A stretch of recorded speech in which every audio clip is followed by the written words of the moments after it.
Seorang pria bernama Bruce Campbell berhasil merubah sebuah pesawat tidak terpakai menjadi sebuah rumah. Diketahui bahwa ia sudah sekitar 6 bulanan tinggal di rumah barunya, yakni rumah yang terbuat dari pesawat bekas. Pada tahun 1999, Bruce membeli pesawat bekas tersebut dengan harga 220.000 US dollar atau setara 2,9 miliar rupiah. Kemudian ia mengubah tiap-tiap bagian pesawat hingga menjadi layaknya sebuah rumah. Hal tersebut ia lakukan selama hampir 20 tahun. Dan akhirnya ia berhasil mengubah pesawat Boeing 727 menjadi sebuah tempat tinggal yang nyaman. Layaknya rumah pada umumnya, di dalam pesawat tersebut juga ada kamar mandi, kamar tidur, dan bahkan kokpitnya diubah menjadi ruang baca. Dengan ruangan yang tersedia di dalam pesawat tersebut, Bruce berusaha untuk menggunakan tiap bagian dengan sebaik mungkin. Di dalam pesawat, Campbell memindahkan semua kursi penumpang sehingga bisa mendapat tempat tinggal lebih besar. Ia juga menambahkan wastafel dan microwave sehingga lebih mudah untuk membuat makanan dalam pesawat. Namun bentuk pesawat yang memanjang membuat Campbell kesulitan untuk membangun kamar tidur.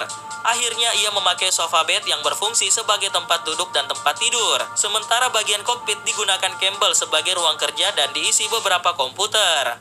Setelah sukses dengan rumah pesawat buatannya, Campbell kemudian ingin membeli pesawat Boeing bekas yang ingin ia rubah kembali menjadi rumah dan ditempatkan di Jepang. Misi pembelian pesawat dilakukan sebagai bagian dari penyelamatan nasib pesawat jet yang tidak digunakan lagi, sehingga tidak berakhir menjadi logam sampah.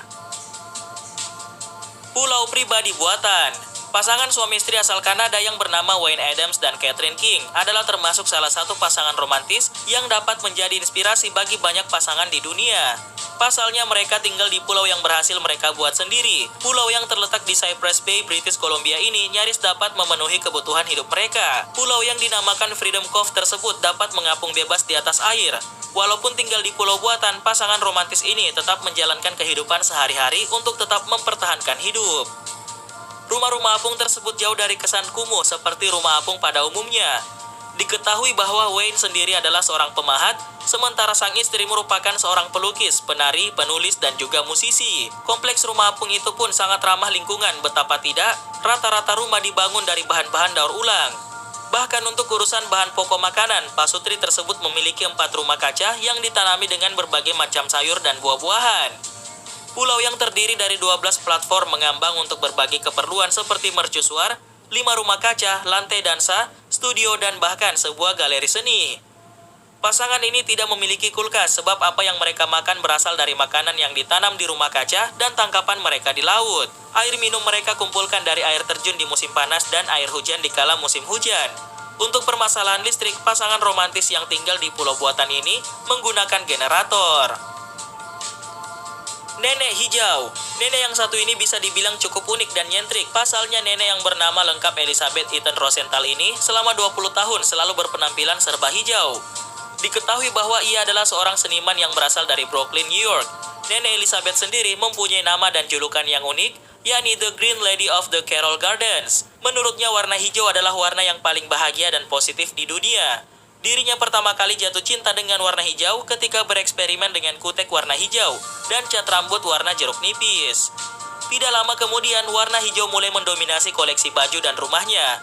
Kecintaannya pada warna hijau tersebut diakui bukanlah bentuk dari obsesi pribadinya. Elizabeth mengakui kalau warna hijau membuatnya bahagia dan membantu mengatasi masalah sehari-harinya. Nenek berusia 75 tahun ini ternyata tidak hanya memikirkan soal kebahagiaannya sendiri. Saat memakai warna hijau, ia bisa membuat orang lain ikut berbahagia juga. Suami Elizabeth yang bernama Dylan mengaku sangat senang saat bisa berjalan-jalan dengan istrinya tersebut. Banyak orang yang menyapa dan memanggil Nenek Elizabeth, dan ada juga yang mengambil fotonya. Saat membeli dan berbelanja baju, ia akan mencari koleksi dengan nuansa warna hijau. Tidak hanya baju, perabot rumah, serta alat-alat rumah tangga pun serba hijau, dan saat ini rumahnya didominasi oleh warna hijau. Rumah di tengah sungai. Belum lama ini seorang fotografer berhasil mempublikasikan sebuah rumah yang berada di tengah-tengah sungai Drina dekat kota Bajina Basta di Serbia. Rumah mungil tersebut berdiri soliter dan telah menarik perhatian seluruh wisatawan dunia. Bulan Agustus tahun lalu, gambar rumah ini telah diterbitkan dalam National Geographic. Diketahui bahwa pada tahun 1968 rumah ini dibangun. Jadi rumah tersebut sudah berdiri di tengah-tengah sungai selama lebih dari 40 tahun. Rumah ini dibuat oleh sekelompok anak muda yang membutuhkan tempat untuk berjemur. Karena berjemur di atas batu tidak nyaman, mereka mengambil beberapa papan dari gudang yang telah hancur. Tahun berikutnya mereka menyelesaikan atap dan dinding sehingga terbentuklah sebuah rumah. Untuk mengangkut bahan untuk rumah tersebut mereka menggunakan perahu dan kayak, sedangkan potongan yang lebih besar dimasukkan ke dalam air dan kemudian diangkat. Hidup di goa dan menolak uang. Pada tahun 2000, seorang warga negara bagian Utah, Amerika Serikat bernama Daniel Suelo melakukan cara hidup primitif agar tidak perlu menggunakan uang.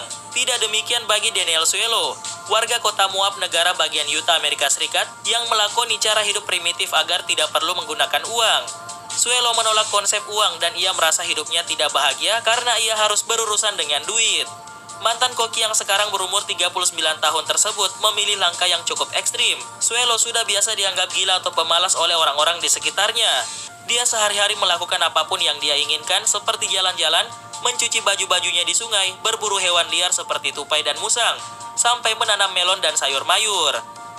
Buat memasak, ia memakai panci bekas dan mengumpulkan kayu bakar. Pria yang bernama asli Daniel James Sheila Barger ini menggunakan sebuah gua di bukit sebelah utara kota Moab sebagai rumahnya. Suelo bahkan mengelola blog tanpa keluar duit sepeser pun, dan ia memakai jaringan internet perpustakaan kota untuk mengisi blognya yang membahas kemungkinan gaya hidup tanpa uang. Pria yang memilih melajang ini mengatakan bahwa seluruh hidupnya adalah kenyataan uang tidak pernah memberi kebahagiaan pada manusia. Tinggal di gorong-gorong. Keterbatasan ekonomi adalah salah satu penyebab utama kenapa beberapa orang tidak dapat tinggal di rumah seperti orang lain pada umumnya. Meski begitu, tidak sedikit dari mereka yang tetap merasa bahagia, bersyukur, dan bisa menikmati setiap kesederhanaan yang ada dalam dirinya. Salah satunya adalah pasangan yang bernama Miguel Restrepo dan istrinya Maria Garcia. Adalah sepasang suami istri yang juga tidak tinggal di rumah nyaman dalam kehidupan sehari-hari mereka. Diketahui bahwa kurang lebih dari 22 tahun terakhir, pasangan ini tinggal di sebuah selokan berukuran 4x3 meter dengan tinggi kurang lebih 2 meter di kota Medellin, Kolombia. Meski hanya selokan, pasangan ini telah menyebut tempat tinggal mereka sebagai rumah. Di dalam rumah tersebut sudah ada saluran listrik, dapur kecil, televisi, dan tempat tidur, serta beberapa meja kecil. Walau terbilang sangat sempit dan terbilang tidak layak huni, pasangan ini mengaku sangat bahagia bisa tinggal di sana. Berada di bawah tanah membuat mereka terhindar dari hiruk-pikuk dan kebisingan kota. Tower air. Bangunan menara air yang tinggi ini tidak digunakan sebagai wadah penyimpanan air, melainkan adalah sebuah rumah tinggal. Bahkan tahun lalu rumah tersebut dijual dengan harga 4,5 juta US dollar. Menara ini dibangun pada tahun 1800 dan menjadi penampungan air bagi warga Orange County.